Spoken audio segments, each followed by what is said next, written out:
I love each and every one of you, and I love each and every one of our men and women in uniform, and they're all my guys. Chris Hill. Ladies and gentlemen, I want to introduce to you a young man you've probably seen on television quite a bit lately. His name is Lieutenant Pete Hegseth, Army National Guard, Executive Director of Vets for Freedom.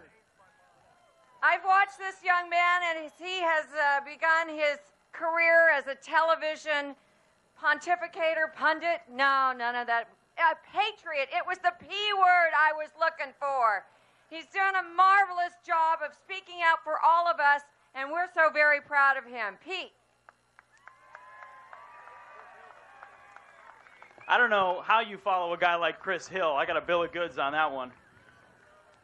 Hey, what an honor, a true honor to be here today, and I can't thank the Gathering Eagles enough for standing with and for the troops this morning. You know, I figured I'd seize this opportunity to cite a man who, you know, while he's running for president, he's probably best known for his $400 haircuts.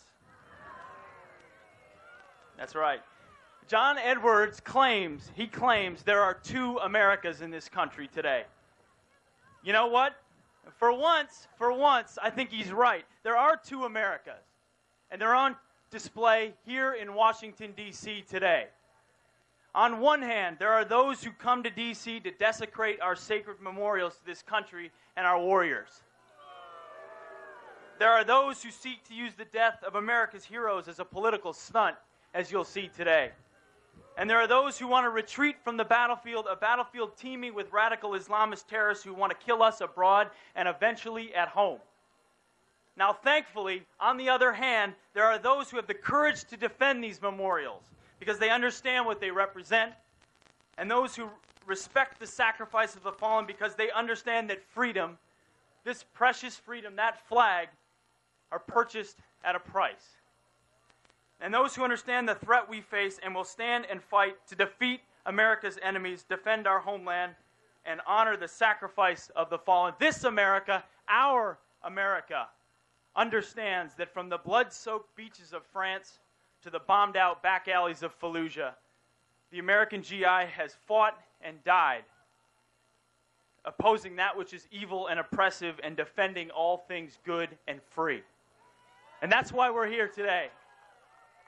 And we cannot let a bunch of sign-waving, slogan-chanting protesters who claim to represent the American people, they do not speak for us. They do not speak for us. If they speak for anyone, it's a small, radicalized element of America, the same folks who'd run a full-page ad in the New York Times denouncing a commanding general in a war zone. It's despicable. So we're here as veterans and citizens to stand up to these voices of defeat and retreat and stand up for the 160,000 troops in Iraq at this very moment who are fighting for all Americans. We're here to support General Petraeus and his new counterinsurgency strategy, which is showing undeniable signs of success in Iraq. You see, as an infantryman that fought over there, I understand how difficult and complex the fight it is. And just like it was in Vietnam and in any war, I understand that grave mistakes have been made at some point, and certainly understand that it's going to be difficult. But I also understand two very important things. Al-Qaeda has drawn the line in the sand in Iraq and seeks our defeat there to expand their global insurgency. Just listen to bin Laden. Just listen to his people. They want to kill everyone here if they could. The second thing is, I understand that General Petraeus, an honorable man of 35 years who came to this Capitol and testified last week, is working with American soldiers hand in hand with brave Iraqis, and they're turning the tide in Iraq. The new strategy, reinforced by new troops, has Al-Qaeda on the run, and Americans are saying, we want victory.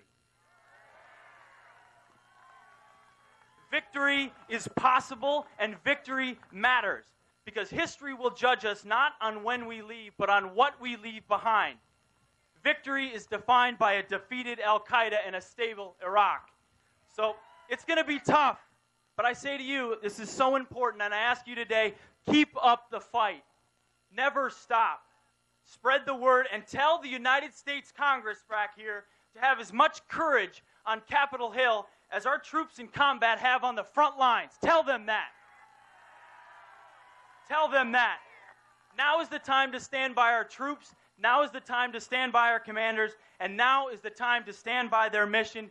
God bless you all, and God bless this great country.